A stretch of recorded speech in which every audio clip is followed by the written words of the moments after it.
این عکس از خارکوف چند روز پیش در بین کاربران بخش ازبکی شبکه‌های اجتماعی زود پهن شد.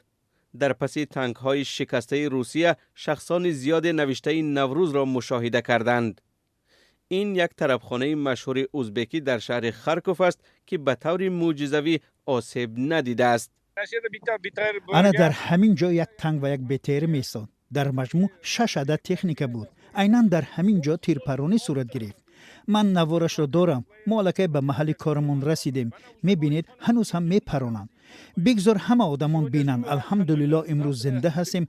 پگاه به زندگی و کارمون ادامه می‌دهیم.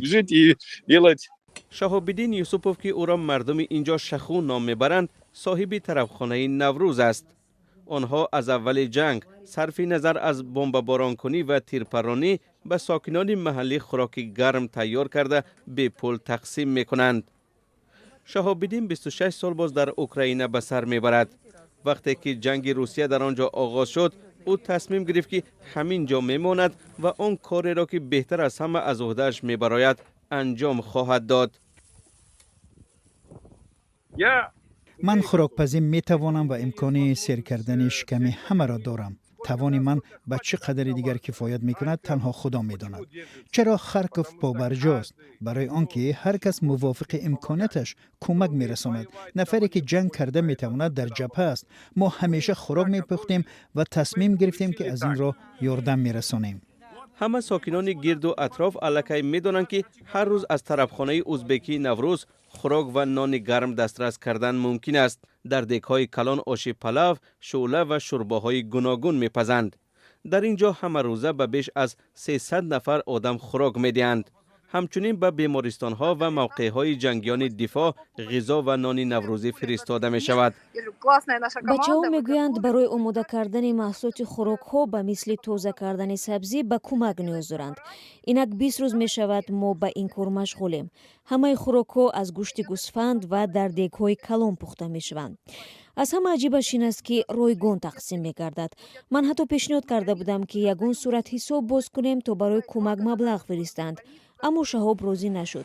این از صدق دل است. بعضا در 2 دک و برای بیمارخانه خوراک میپزیم.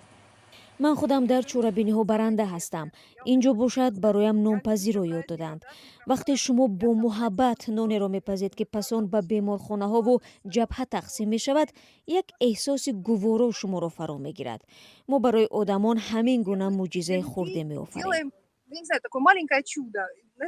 شهاب‌الدین خارکوف را ترک کردنی نیست.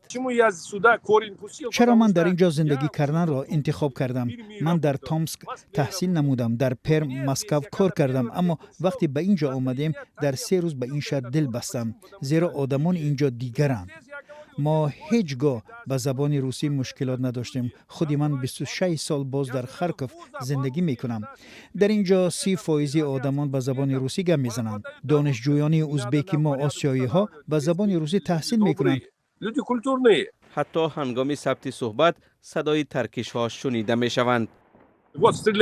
من باز پرانده سادن. خیر چیکار کنیم؟ اگر تیر به ما برسد پس آخرین مصاحبه ما می شود. در عکس حال پیروزی نصیبمان خواهد گشت.